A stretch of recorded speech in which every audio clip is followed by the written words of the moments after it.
అదరగొట్టే కారం రంగు రుచి ఆచి కారం పొడి.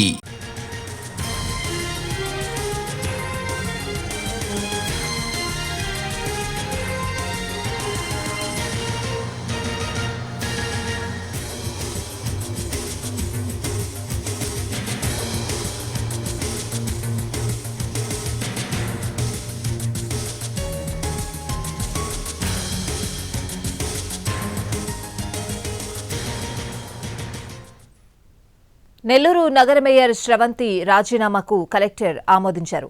దీంతో ఈ నెల 18న జరిగే కార్పొరేషన్ మీటింగ్కు ఎలాంటి ప్రాధాన్యత లేకుండా పోయింది. మరోవైపు మేయర్ అభ్యర్థిని మంత్రి Narayana, Nellore rural MLA Kotamreddy Sridhar Reddy decide చేయనున్నట్లు సమాచారం.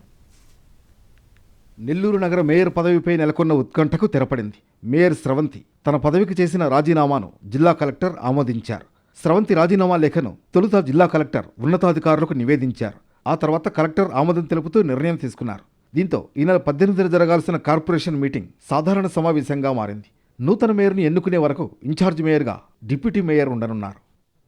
54 స్థానాలు కలిగిన నెల్లూరు కార్పొరేషన్లో 41 మంది కార్పొరేటర్లు తెలుగుదేశం పార్టీకి మద్దతుగా ఉన్నారు. అవిశ్వాసం నెగ్గేందుకు అవసరమైన మెజార్టీ టీడీపీకి ఉండగా వైసీపీకి 11 మంది సభ్యులు ఉన్నట్లు ఆ పార్టీ చెబుతోంది. అధికార పార్టీకి మద్దతుగా ఉన్న కార్పొరేటర్లను కాపాడుకునేందుకు వారిని క్యాంపులకు పంపారు మంత్రి నారాయణ, ఎమ్మెల్యే కోటంరెడ్డి శ్రీధర్ రెడ్డి. శ్రీకాళహస్తితో పాటు తిరుమల, గోవా, పుదుచ్చేరి ప్రాంతాలకు క్యాంపులకు తీసుకువెళ్లారని సమాచారం. వైసీపీలో ఉన్న 11 మందిని కూడా లాగేస్తామని అధికార పార్టీ ప్రచారం చేస్తున్న వేళ నెల్లూరు నగర మేయర్ స్రవంతి ఒక్కసారిగా అందరికీ షాక్ ఇచ్చారు. పదవికి రాజీనామా చేస్తున్నట్లు ప్రకటించారు.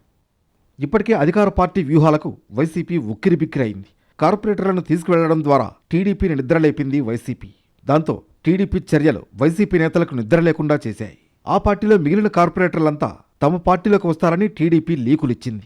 మేయర్ స్రవంతి రాజీనామా చేయడంతో ఆ అవసరం ఇప్పుడు లేకుండా పోయింది. మేయర్ స్వయంగా గద్దె దిగడంతో అవిశ్వాస తీర్మానం ఆగిపోయింది. త్వరలోనే కొత్త మేయర్ని ఎన్నుకునే అవకాశం ఉంది. మేయర్ అభ్యర్థిని మంత్రి Narayana, Nellore rural MLA Kotamreddy Sridhar Reddy decide చేయనున్నారు.